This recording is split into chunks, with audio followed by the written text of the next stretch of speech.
ela tem uma explicação de o primeiro Filho de Deus na terra, sendo que depois dele haveriam outros filhos.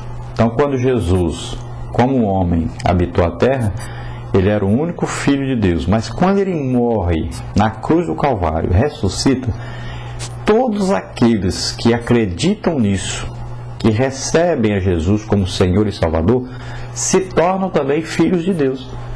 E o Espírito Santo vem morar neles. Então, Jesus foi o primeiro e a partir daí foram gerados outros filhos para Deus através de Jesus Cristo. Então ele se tornou o primeiro entre uma multidão, como diz Hebreus, eis-me aqui aos filhos que tu me deste. Jesus como o primeiro e depois os outros gerados através de Jesus. A palavra de Deus diz, se a semente de trigo caída na terra não morrer, fica ela só, mas se morrer, gera muitos frutos. Então, se Jesus viesse do céu como Filho de Deus, nascesse na terra, mas vivesse eternamente aqui na terra sem morrer, ficaria só ele como Filho de Deus na terra. Mas como ele morreu por nós, todos nós agora que aceitamos isso, cremos nisso, nos tornamos filhos de Deus também. Então, por causa da morte dele, foram gerados vários filhos para Deus, multidão de filhos para Deus. Glória a Deus.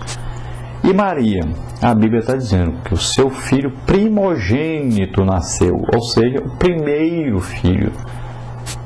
Quer dizer que ela teve outros. Você pode ver em Marcos e Mateus falando sobre isso. Isso é simples para um judeu, por exemplo, é simples ele acreditar nisso, que ele era o primeiro filho dela. Porque está claro na Bíblia, está muito claro isso. Pena que as pessoas aí são enganadas, né? Mas Deus não iria escolher uma mulher e obrigá-la a ter um filho só, a não ter um relacionamento com seu esposo. Não. Ela teve uma vida normal com o seu esposo, José. Teve filhos e filhas, como está escrito na Bíblia. E nós vamos ver aí o próprio livro aí de Tiago, que era irmão do Senhor. E várias provas nós vamos ver. Então, ela teve outros filhos. O primeiro primogênito dela foi Jesus, o primeiro filho. Assim como para Deus, o primeiro filho de Deus gerado na terra foi Jesus. E daí para frente, aqueles que aceitam Jesus como Senhor e Salvador, arrependidos de seus pecados, então eles se tornam também filhos de Deus. Então Jesus, nesse significado, se torna o primeiro filho de Deus. Em Hebreus diz, quando outra vez introduz no mundo o seu primogênito, né? Então ali, quando Jesus morre e ressuscita, que ele volta à terra, Deus está introduzindo novamente o seu primogênito. Ele ali é o primeiro filho de Deus na terra, no corpo humano, e serão a partir daí então gerados outros filhos para Deus, uma multidão na verdade, né? Glória a Deus. Então veja bem que antes de Jesus vir à terra, ele é chamado unigênito.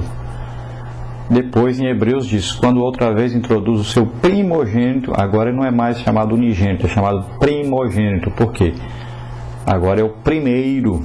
Antes era o único filho. Deus não teve outro filho.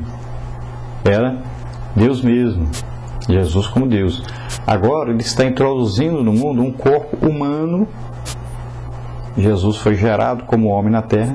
Então agora ele vai gerar outros filhos de Deus com corpos humanos na terra. Então agora não é chamado unigênito, porque agora ele é visto como o primeiro filho de Deus como homem na terra. E ele vai gerar outros filhos de Deus na terra como homens. É chamado primogênito agora, o primeiro de uma multidão de filhos de Deus na terra. Então, quando Deus olhava de cima e Jesus estava aqui no seu ministério, só havia um filho de Deus na terra. Agora Deus olha e vê milhões de filhos de Deus na terra, gerados através do seu Filho Jesus, que morreu por nós na cruz do Calvário. Glória a Deus. Nós vamos agora para o nosso questionário, onde nós passaremos por cada tópico da nossa lição. Começamos aí pelo texto áureo que diz, no princípio era o verbo, e o verbo estava com Deus, e o verbo era Deus. Depois, a nossa verdade prática, para completar, a sustentação da fé cristã consiste não só no fato de que Cristo vive, mas de que Ele é eterno. A pergunta número 3, dentro da introdução: através de quem somos salvos e nos tornamos, então, participantes da vida eterna? Então, através de Jesus Cristo. Então, ninguém chega ao Pai a não ser pelo Filho. Jesus diz: eu sou o caminho e a verdade e a vida, e ninguém vem ao Pai a não ser por mim. Glória a Deus. Na parte número 1, aí, o propósito do autor da epístola. O que pregavam os gnósticos na época em que foi escrita a primeira epístola de João? Em síntese, aí a pergunta número 4. Então, eles pregavam que Jesus era mais um dos salvadores do ser humano e que ele apenas tinha algo divino em seu ser. Então, veja só, a pregação, o ensino desses falsos mestres, desses gnósticos. A palavra gnóstico significa pessoa que tem muita sabedoria, né? Então eles diziam que eram muito sábios. Então eles diziam aí que apenas Jesus era um dos salvadores do ser humano, que ele tinha alguma coisa de divino nele. Então era apenas como um profeta, assim como os judeus, né, acreditavam que Jesus era mais um dos profetas, assim como os muçulmanos acreditam que Jesus era apenas mais um dos profetas, e assim esses falsos mestres ensinavam. Outra coisa que eles ensinavam é que, pelo fato de Jesus ter nascido neste mundo de corrupção, seria impossível ele ser Deus perfeitamente e, portanto, eterno. Então eles diziam que o corpo era corruptível, que o corpo humano era o instrumento do pecado e que jamais Deus poderia ter um corpo humano, nascer na terra com um corpo humano, ter um corpo humano aqui na terra. Então eles não acreditavam no nascimento virginal de Cristo, assim como tem várias religiões que não acreditam que Jesus nasceu na terra sem pecado, sem um ato físico aí de Maria com José. Eles acreditam que Jesus era realmente filho de Maria e José. Então isso aí é uma coisa que impede a fé das pessoas em Deus. Não acreditar que Jesus nasceu como homem, mas que ele, antes de nascer como homem, ele era Deus, continuou sendo Deus e sempre será Deus.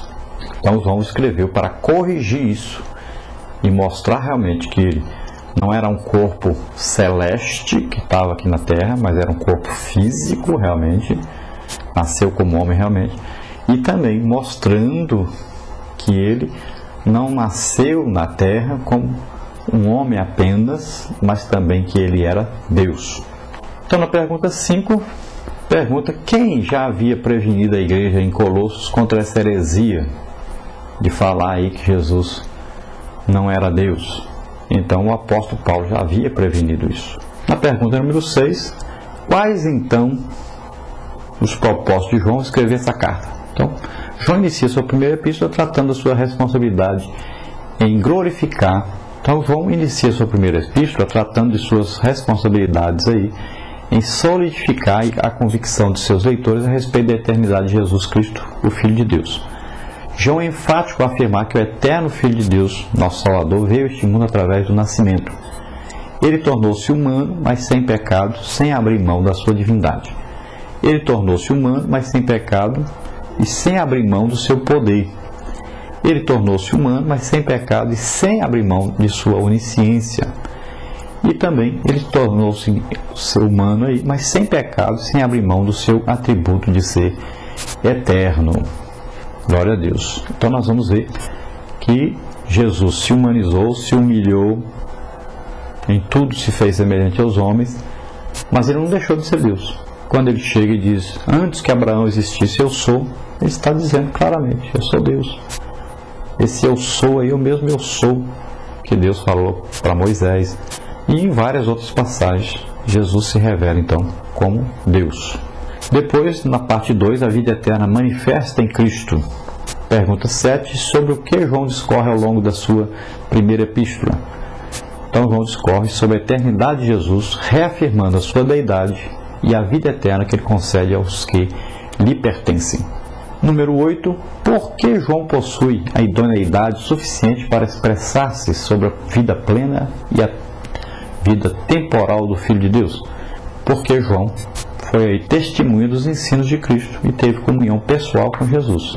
Então nós aceitamos a autoridade de João para ensinar sobre isso, porque Ele esteve com Jesus durante a vida de Jesus na terra.